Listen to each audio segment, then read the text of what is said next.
यार मैं पहले क्लियर कर दूं, ये कोई प्रेजेंटेशन वीडियो है ही नहीं। इंस्टेड हम इस वीडियो में देखने वाले हैं, इस छोटी सी वीडियो में देखने वाले हैं कि क्या करना एग्जैक्टली तुम्हें कल अपने सोशल साइंस के एग्जाम हॉल में, वो 3 घंटे कैसे बिताने हैं कि तुम्हारा पेपर सबसे पहले कंप्लीट हो एग्जाम हॉल में और सबसे बेहतरीन प्रेजेंटेशन के साथ कंप्लीट हो। Let's go. शिक्षा के साथ पढ़ले सीनियर्स को भी सब्सक्राइब कर लो ताकि हम रहें 10th के साथ भी और 10th के बाद भी। क्या हाल पढ़ले गैंग। यार सोशल साइंस का पेपर ये है, आंसर शीट सबसे पहले टॉपर की। अब टॉपर आंसर शीट से मैं तुम्हें कुछ समझाना चाहता हूं, बट भैया हम ये नीचे क्यों जा रहे हैं, स्क्रॉल क्यों कर रहे हैं? स्क्रॉल कर रहे हैं क्योंकि तुम्हें एक बहुत बहुत बहुत इंपॉर्टेंट बात समझानी है। आओ नीचे आ जाओ, नीचे आ जाओ, नीचे नीचे नीचे, बिल्कुल नीचे, बिल्कुल बिल्कुल बिल्कुल नीचे आएंगे तो हमें मिलता है क्या? हमें मिलता है लास्ट सेक्शन, सेक्शन ई, जो इस टाइम पे है इस साल के सैंपल पेपर में, which is the case based questions.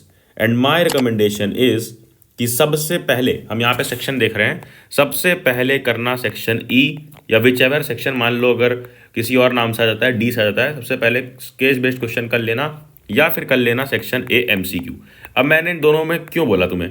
क्योंकि तुम रीडिंग टाइम में केस बेस्ड क्वेश्चन पूरा पढ़ करके, सिर्फ केस बेस्ड क्वेश्चन बहुत सिंपल होता है, पूरा पढ़ के रीड करके रीडिंग टाइम में 12 मार्क्स अपना सिक्योर कर सकते हो। ठीक है, अब सेक्शन ए भी अगर पढ़ लेते हो टाइम पे तो मिल जाएंगे तुम्हें 20 मार्क्स, बट केस बेस्ड ज्यादा इजी होगा एमसीक्यू से, याद रखना इस साल। और तो और मैप भी सबसे पहले कर सकते हो जैसे ही तुम्हें मैप मिलता है, क्योंकि मैप एंड में फिर निट करना होता है, वो जो हमें रोप मिलती है या बोलूं में थ्रेड मिलता है उससे लगाना होता है। और फिर आ जाना सबसे पहले ही, जब तुम्हें मौका मिले ना आंसर शीट खोलने का, तो आना लास्ट पेज पे, हेडिंग डालना रफ। ठीक है, और रफ हेडिंग डाल करके क्या करना है यहाँ पे भैया, लिख लेना ऐसे ऐसे पॉइंट जो तुम्हें लगता है कि तुम भूल सकते हो। कोई इंपॉर्टेंट डेट है वो लिख लो, कोई इंपॉर्टेंट मैप पॉइंटिंग है जो तुम याद करके आए हो, कोई इंपॉर्टेंट पॉइंट्स हैं वो लिख लो, कोई मिमोनिक है, जैसे हमने कई सारे मिमोनिक दिए नोट्स में, नोट जिसने ही डाउनलोड किए डाउनलोड कर लो। लिप्सी है, जैसे जैसे फैक्टिल है, जैसे बी प्राक है, ये सारे के सारे मिमोनिक से तुम्हारा इजी आंसर हो सकता है कंप्लीट। भाई आपका नॉलेज तो कमाल का।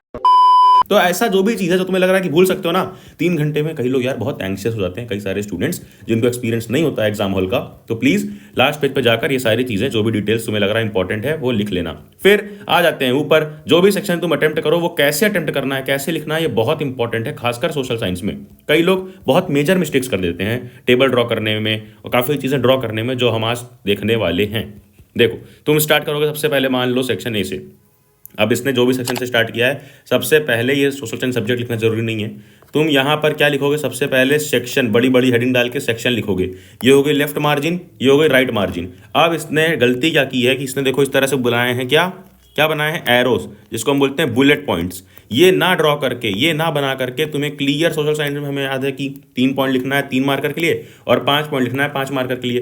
तो हम क्लियर यहाँ पे 1 2 3 लेफ्ट मार्जिन का ये वाला साइड लेफ्ट साइड होता है, इसलिए कि तुम यहाँ पे क्लियर नंबरिंग लिखो। ठीक है, क्लियर नंबरिंग यहाँ पे तुम्हें लिखनी है अगर पॉइंट पे आंसर लिख रहे हो, और क्वेश्चन नंबर भी क्लियर लिखना है 1, जैसे यहाँ पे लिखा हुआ है ना 1 2 3।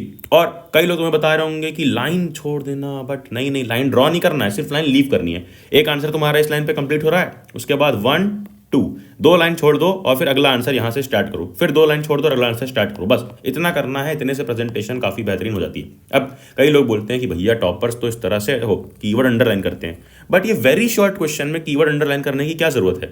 कोई जरूरत नहीं है। उसी तरह शॉर्ट और लॉन्ग क्वेश्चंस में भी ये जो कीवर्ड है, जैसे आईएसआई कीवर्ड इस आंसर में, ठीक है, जो मेन कीवर्ड्स हैं उनको तभी अंडरलाइन करना है जब तुम्हारे पास पेपर कंप्लीट हो जाए, क्योंकि ये सब होते हैं पीआर स्टंट्स। पीआर स्टंट्स यानी प्रेजेंटेशन बढ़ाने वाले स्टंट्स। ये स्टंट तभी करना जब तुम्हारा पेपर कंप्लीट हो जाए, वरना इनके चक्कर में टाइम बर्न कर दोगे और बहुत टाइम लॉस हो जाएगा। अब जैसे इसने देखो लेफ्ट मार्जिन के इधर अगर यही चीज लिखता 1 पॉइंट 2 पॉइंट तो बहुत क्लियर आंसर लगता। तो प्लीज क्लियर आंसर लिखना जैसा मैंने तुम्हें बताया। और नीचे आ जाओ, नीचे नीचे नीचे नीचे आते हैं हम। टेबल जब भी ड्रॉ करोगे तो किस चीज़ का ध्यान रखना है कि टेबल पैरेलल होनी चाहिए। हेडिंग डाली इधर, हेडिंग डाली इधर, बट जैसे देखो ये पहला पॉइंट है, पहला पॉइंट ये लिखा लिखा लिखा यहाँ लिखा, यहाँ पे कंप्लीट हो गया, और ये दूसरा पॉइंट लिखा लिखा यहाँ कंप्लीट हो गया।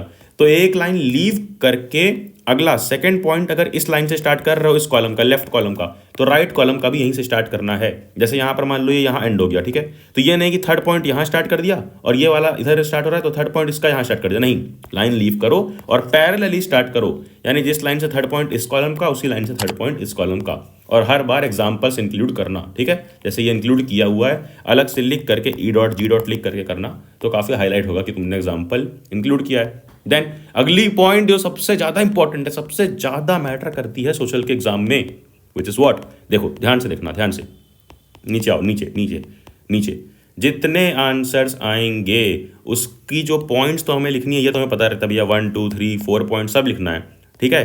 बट ये जो शुरू की होती है हेडिंग, ये बहुत इंपॉर्टेंट है कि power sharing in India is done in different ways, each with their own benefits. जैसे यहाँ पे इससे स्टार्ट किया, इस लाइन से, फिर इस आंसर में ऐसे स्टार्ट किया कि issues of caste discrimination began to be written about in many tracts and essays in India in the late 19th century. और पॉइंट स्टार्ट करने से पहले कुछ वर्ड्स का यूज कर सकते हो, जैसे हम सबको पता है एज फॉलोज, मेंशन बेलो, ठीक है, एज गिवन, तो ये सारे वर्ड यूज करके पॉइंट में लिखना। तो ये लाइनर जरूर देना, ये हेडिंग जरूर देना, उसके बाद ही पॉइंट स्टार्ट करना। कई लोग डायरेक्ट स्टार्ट कर देते हैं, वो गलती प्लीज मत करना, ठीक है।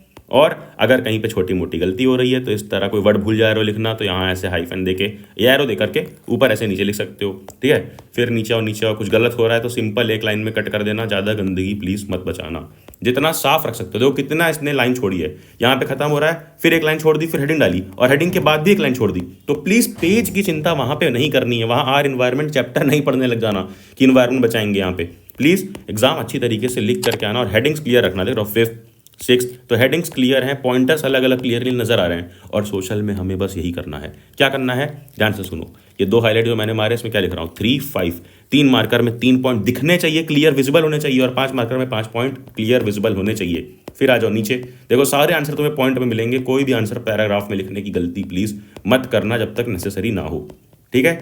नीचे आओ, नीचे आओ, नीचे, लास्ट में जो मैप वाला क्वेश्चन रहेगा उसको अच्छी तरीके से लगा देना, और मैप पर भी क्लियर स्केल से, ठीक है, इस तरह से स्केल से लाइन ड्रॉ करके उस पर नेम लिखना, जो भी है स्केल से लाइन ड्रॉ करके लिखना। देखो यहाँ पर भी ये लेबल है, स्केल से लाइन ड्रॉ करके लिखा गया है, तो स्केल का यूज प्लीज करना मैप के लिए, और सोशल का पेपर तुम्हारा बहुत ईजी जाएगा, क्योंकि मैंने सारे मैप और सारे image based, picture based question, table based, graph based, सब कुछ एक वीडियो में करा दिया है।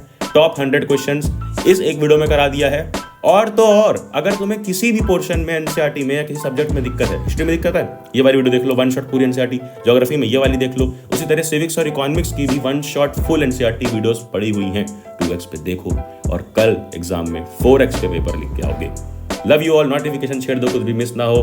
Free sample paper, quiz, worksheet, सब कुछ तुम्हें मिल जाएगा अपने फ्री ऐप पढ़ ले पे, इंस्टॉल कर ले, एंड देन जाना, जा पढ़ ले।